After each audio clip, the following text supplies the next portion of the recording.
Entrevista coletiva com o técnico Guto Ferreira. Professor, pergunta conjunta de Del Machado, dos Feras da Bola, Marcos Valença, da Rádio Sociedade, e Douglas Santana, do fcbahia.com. Guto, boa noite. Após novamente colocar 2-0, o Bahia teve uma postura totalmente diferente do último jogo. Podemos dizer que a conversa nos últimos dias surtindo efeito, a equipe foi mais madura? Você tem que aprender com seus erros, né? Eu falei isso na última coletiva. Quando você perde da maneira que nós perdemos, foi muito ruim.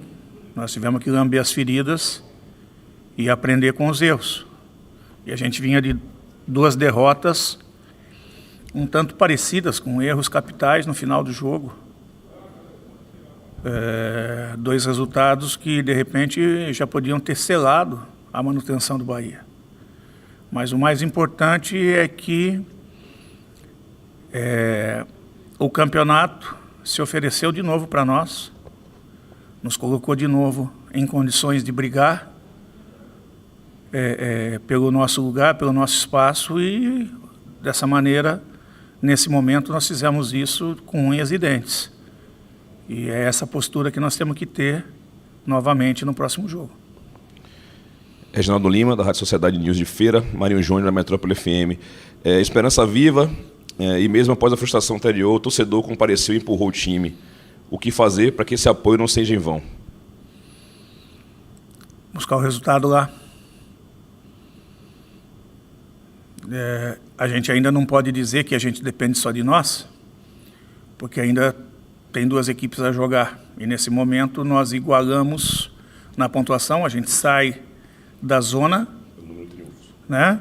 Mas os 2 times que jogam amanhã, em caso de empate, a gente já volta de novo. Os 2 empates, que os 2 empates, a gente já volta de novo. E aí tem a última rodada também. Mas é o tipo daquela coisa, tem momentos que se explicam, tem algumas coisas que se explicam, e outros momentos essas coisas viram. E hoje eu acho que o momento estava do nosso lado, né? E agradecer ao torcedor que veio, que apoiou. Aliás, a gente não pode reclamar vírgula do torcedor do Bahia.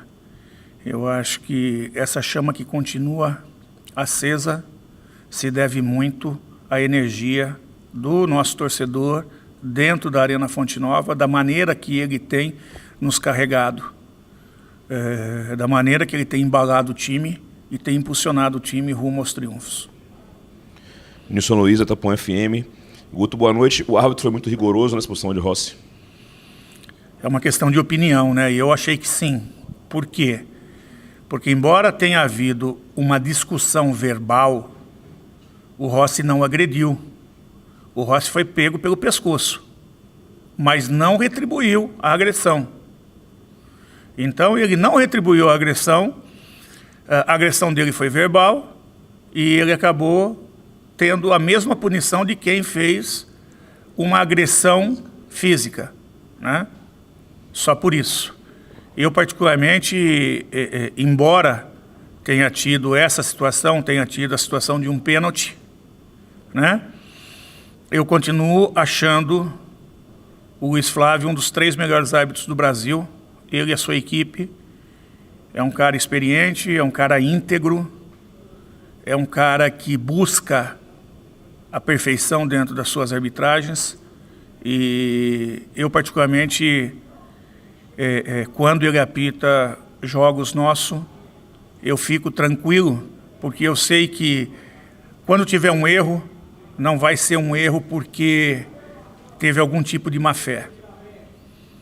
Não. Manuel Pititinha, da Rádio Transamérica. Qual a resposta dada por Edson no meio campo do jogo de hoje? Respondeu em alto nível. Respondeu em alto nível, fez uma partida sólida, não só defendendo, como também propondo o jogo, né? E fico muito feliz com o desempenho dele. Jairson Barahona, da Rádio Excelsior. Guto, boa noite. Um resultado que já poderia ter ocorrido na quinta. Como manter a concentração, o foco e a determinação para vencer na quinta-feira? Velho, nós precisamos ganhar mais uma. Não tem como.